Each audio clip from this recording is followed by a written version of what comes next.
क्या आपने कभी सोचा है, जब इस सृष्टि की रचना भी नहीं हुई थी, जब ना समय था, ना दिशा, ना कोई देवता, ना कोई तत्व, उस परम शून्य में कौन था?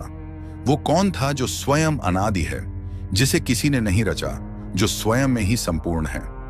दो नाम अक्सर हमारे ग्रंथों में बार बार आते हैं, सदाशिव और महाविष्णु। पर ये केवल नाम नहीं है, ये अस्तित्व के दो शाश्वत रहस्य हैं। सदियों से ऋषि मुनि ध्यानस्थ हैं इन दोनों के स्वरूप को समझने में। कुछ मानते हैं कि महाविष्णु ही ब्रह्मांड के रचयिता हैं, कुछ कहते हैं सदाशिव ही परम तत्व हैं, जो हर गति, हर शक्ति के मूल हैं। लेकिन सच क्या है? क्या सदाशिव और महाविष्णु एक ही शक्ति के दो रूप हैं, या फिर दोनों में से कोई एक सर्वोच्च है, या ये दोनों किसी और भी महान सत्ता से उत्पन्न हुए हैं? अगर आपको लगता है कि आप भगवान विष्णु और भगवान शिव के बारे में सब कुछ जानते हैं, तो रुकिए, ये वीडियो आपको सोचने पर मजबूर कर देगा, क्योंकि आज हम जानेंगे उन रहस्यों को जो शायद आपके धर्म ग्रंथों में छुपे हुए हैं, पर आम लोग उन्हें पढ़ नहीं पाए। आज हम उतरेंगे उस ज्ञान में जो बताता है कि सदाशिव कौन है, महाविष्णु कौन है, और इन दोनों का संबंध किससे है। उस एक पूर्ण परमात्मा से जिसे जानने के बाद कुछ जानना शेष नहीं रहता। तो वीडियो को अंत तक जरूर देखिए, क्योंकि आखिर में हम एक ऐसा रहस्य खोलने वाले हैं जो आपके विश्वास की नींव को हिला भी सकता है और मजबूत भी। चलिए शुरुआत करते हैं उस सृष्टि की कथा से जहां समय का आरंभ भी नहीं हुआ था। सत्यम शिवम सुंदरम, शिव ही सत्य है, सत्य ही शिव है, और शिव ही सुंदर है। यह श्लोक आपने आज से पहले भी कई बार सुना होगा। लता मंगेशकर जी ने भी अपनी सुरीली आवाज में इस गीत को गाया है। पर इस गाने या श्लोक को सुनने के बाद एक प्रश्न दिमाग में आता है, और वो ये कि यहाँ पर कौन से शिव के बारे में बात हो रही है। हम सब जानते हैं कि परम ब्रह्मा एक है, परंतु सत्य यह भी है कि उनके रूप अनेक हैं। गौर करने योग्य बात यह है कि एक तरफ हम शिव जी को लोहित कहते हैं। लोहित यानी वो जिनका रंग नीला हो। शायद यही कारण है कि हम शिव जी की जितनी भी तस्वीरें देखते हैं उनमें उन्हें नीले रंग का दर्शाया जाता है। उन्हें दिए गए नाम के अनुसार तो ये ठीक भी है, पर एक श्लोक ये भी है, कपूर गौरम करुणावतारम संसार सारम भुजगेंद्र हारम सदा वसंतम हृदयार विंदे भवंती सहित नमामि। इस श्लोक की पहली लाइन का पहला हिस्सा कर्पूर गौरम करुणावतारम हमें यह बताता है कि ईश्वर वो है जो कपूर यानी कैंपर के समान श्वेत या सफेद हो, और जिनमें करुणा हो तो फिर शिव जी को लोहित क्यों कहते हैं? नारायण इस सृष्टि के पालन करता है और उनका रंग भी नीला बताया जाता है। तो फिर ये जो कपूर की तरह श्वेत है, ये कौन है? क्या इस ब्रह्मांड में या फिर इस ब्रह्मांड के परे दो अलग अलग शिव और विष्णु वास करते हैं? इन्हीं सवालों के जवाब आज हम ढूंढेंगे और शिव और विष्णु के अलग अलग रूपों के बारे में इस वीडियो में विस्तार से चर्चा करेंगे। हाँ, ये सच है कि शिव के अनेक रूप हैं, और उनका जो स्वरूप ब्रह्मांड के बाहर वास करता है उन्हें सदाशिव कहा जाता है।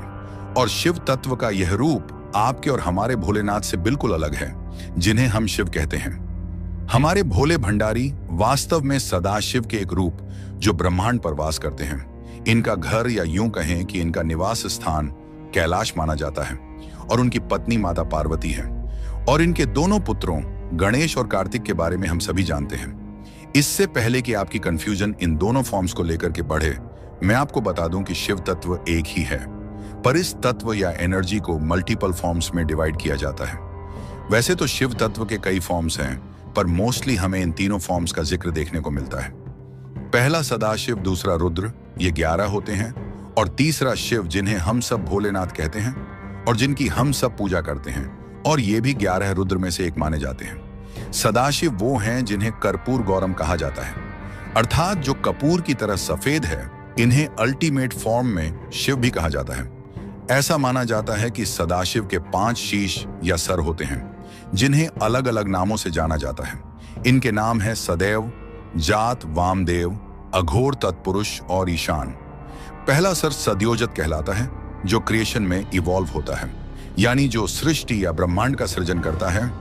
इस चीज को आप ब्रह्मा के रूप में भी देख सकते हैं। दूसरे हैं वामदेव, जो प्रिजर्वेशन करते हैं, यानी सृष्टि का संचालन। इन्हें विष्णु के रूप में देखा जाता है।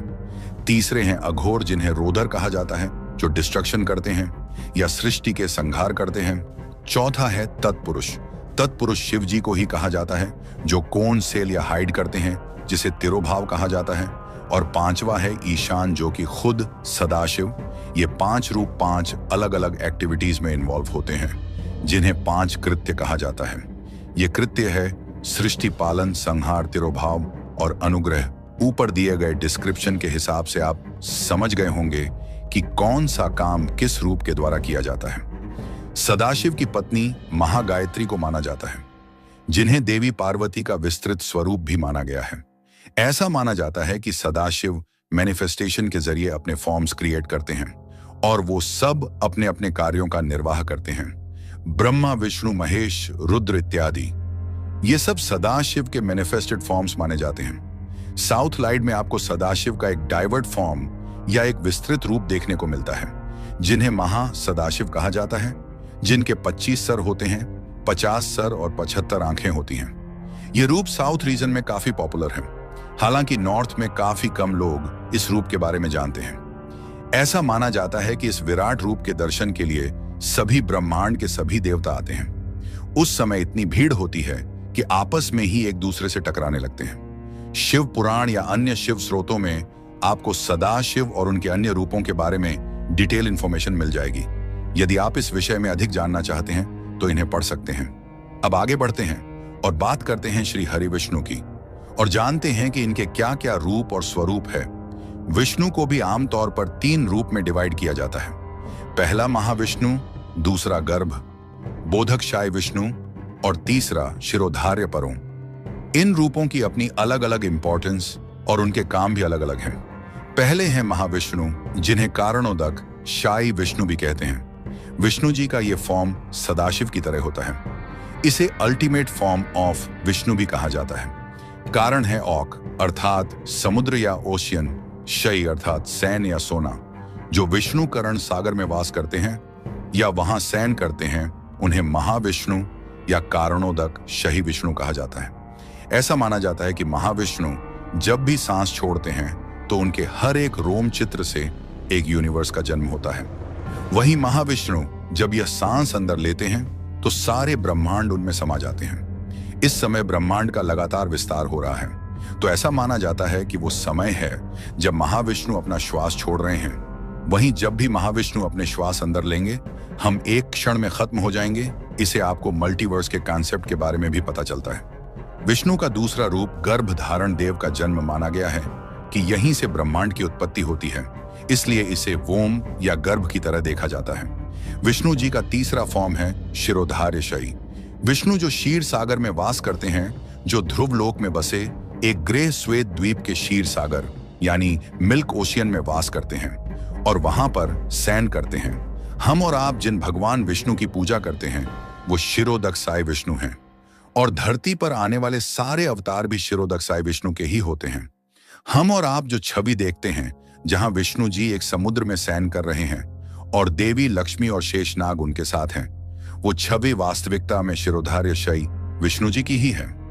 ऐसा माना जाता है कि भोलेनाथ की तरह ही शिरोधार्य शाय Vishnu easily approachable form of Vishnu है और देवताओं से लेकर मनुष्य सब अपनी समस्या के निवारण के लिए इन्हीं के पास आते हैं। अन्य 2 विष्णु रूपों तक पहुंचना मनुष्य तो छोड़िए, देवताओं के लिए भी लगभग असंभव है। ये दोनों विष्णु समुद्र की उन गहराइयों में वास करते हैं जिनका पता लगाना संभव ही नहीं है।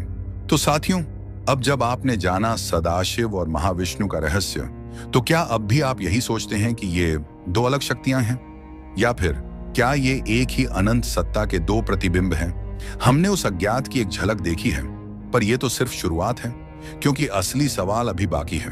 अगर ये दोनों ही इस सृष्टि से पहले थे, तो फिर इनका जन्म किससे हुआ? वो कौन है जो इन दोनों का भी स्रोत है?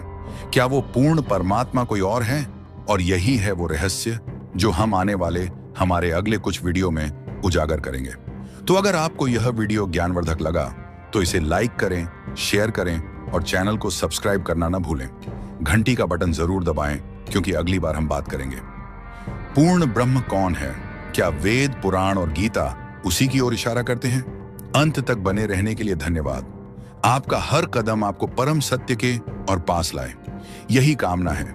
जय सदाशिव, जय महाविष्णु और अंततः जय पूर्ण परमात्मा।